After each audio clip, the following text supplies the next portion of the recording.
ইসলামের সম্মান সবসময় উপরে। বিশ্বকাপের মঞ্চে যেন আবারও সেই বার্তাই দেখা গেল। মঙ্গলবার উরুগুয়ের বিপক্ষে ম্যাচের আগে ব্যতিক্রমী এক দৃশ্যের সাক্ষী হয় ফুটবল বিশ্ব।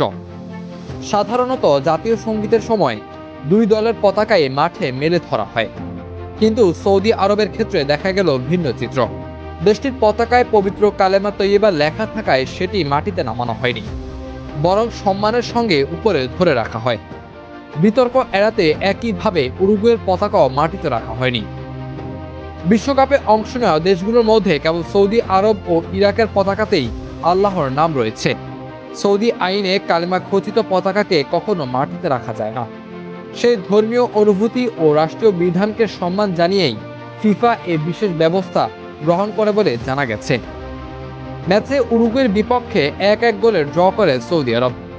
তবে মাঠের ফলের চেয়েও বেশি আলোচনায় উঠে এসেছে ম্যাচ শুরুর আগের এই দৃশ্য, যা সামাজিক যোগাযোগ মাধ্যমে ব্যাপক প্রশংসা কুড়াচ্ছে।